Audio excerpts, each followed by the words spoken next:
भगवान शिव के विवाह के दौरान एक सुंदर घटना हुई।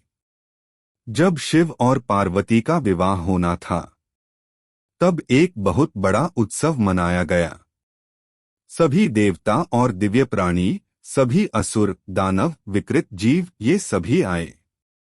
आमतौर पर ज्यादातर शादियों में या सभी शादियों में ऐसा होता है कि अगर ये लोग आएंगे तो वो नहीं आएंगे, और अगर वो लोग आएंगे तो ये नहीं आएंगे। लेकिन शिव की शादी में हर कोई वहां था, क्योंकि वो पशुपति हैं, सभी पशुओं के स्वामी। तो सारे पशु आए। यह एक भव्य विवाह था जहां सभी मनुष्य, देवी देवता, दानव, विकृत प्राणी, पिशाच, शैतान, भूत प्रेत, पशु, जीव जंतु, कीट कीड़े, वो सब आए और यह एक बड़ा उत्सव था। तो यहाँ एक असल विवाह समारोह चल रहा था।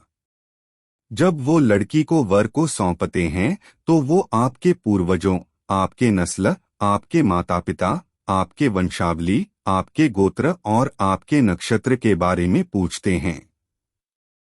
तो उन्होंने पूछा, कृपया अपने पूर्वजों के बारे में बताइए। भगवान शिव बस नीचे देखते हुए चुपचाप बैठे रहे। नारद मुनि जो वहीं मौजूद थे, उन्होंने बस अपनी वीणा उठा ली, जो कि तार वाला वाद्य यंत्र होता है, और वो एक ही सुर को बजाने लगे। वो बार बार पूछ रहे थे। वो जल्दी में थे, क्योंकि शादी संपन्न करने के लिए उनका एक शुभ मुहूर्त था। पर वो उनके पूर्वजों के बारे में पूछ रहे थे और भगवान शिव चुपचाप बैठे थे। और वो नारद मुनि बस ऐसे तार को छेड़े जा रहे थे। फिर लड़की वालों ने पूछा, यह क्या बकवास है?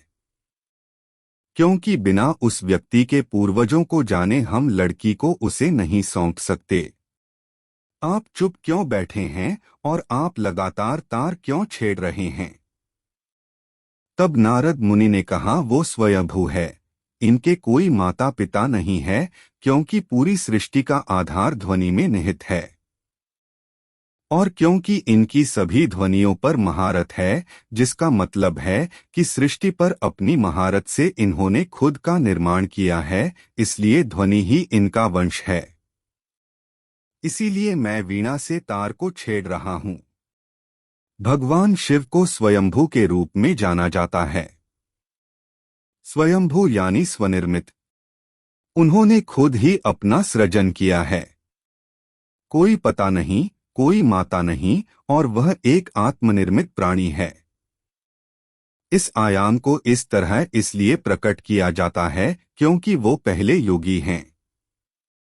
वो पहले योगी हैं, और अगर आप पहले योगी हैं तो आप आत्मनिर्मित ही है।